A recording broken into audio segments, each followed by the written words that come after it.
Les parents sont venus en nombre ce matin à la recherche d'informations. Prévenus ce week-end de ces cas de grippe A parmi les élèves de la 6e 3, beaucoup attendaient d'en savoir plus pour calmer leur inquiétude. On a essayé d'avoir des informations par le biais du secrétariat au collège, on n'a rien eu de plus. Donc on voulait savoir qu'est-ce qu'il faut faire, s'il faut traiter les enfants, s'il faut se traiter soi-même, et puis voilà quoi.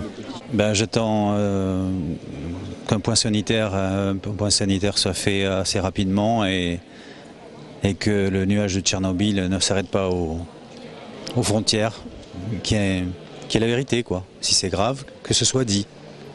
Rassurer, c'est l'objectif de cette séance d'information, même si l'état de santé des enfants hospitalisés n'inspire aucune inquiétude. 1, les enfants vont tous très bien. 2, on n'a aucune raison d'être inquiet. 3, parce que l'épidémie a tendance à se répandre comme on pouvait un petit peu le prévoir, mais c'est arrivé à Toulouse, ça aurait pu arriver ailleurs, ça aurait pu arriver plus tôt, ça aurait pu arriver plus tard. Les choses se passent comme on pouvait l'attendre avec ce virus qui n'a pas de pathogénicité grave et qui est responsable de formes bénignes, voire asymptomatiques, qui permettent la diffusion facile du virus dans la population. Dans ces conditions-là, on ne peut pas imaginer hospitaliser tous les cas, c'est évident.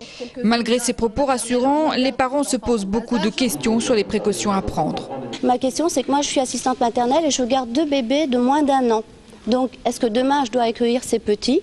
Je voulais savoir ce que... Eh bien apparemment si Léna n'a pas de symptômes d'ici ce soir, demain matin je peux accueillir les petits, donc je suis rassurée. Et puis je pourrai rassurer les parents, voilà. Il a été conseillé aux parents de garder leurs enfants chez eux. Un traitement a été donné à titre préventif aux autres élèves de la classe et aux personnes ayant été en contact direct avec eux. Par précaution toujours et parce que 9 des 20 enseignants restent confinés chez eux, le collège restera fermé jusqu'à mercredi soir. On comprend que les cas avérés sont bénins, ça c'est rassurant. Mais d'autre part, on nous dit faites quand même attention, certains enfants peuvent être porteurs du virus sans le savoir. Et par mesure de précaution, éviter qu'ils aillent à l'extérieur et qu'ils se côtoient. Donc il faut quand même rester vigilant.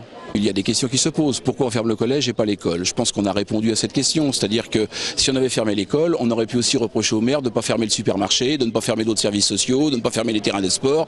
Donc il faut savoir s'arrêter. Les résultats d'autres analyses sont attendus pour la soirée. 16 collégiens restent en observation au CHU de Toulouse. On ignore toutefois l'origine de la propagation de ce virus.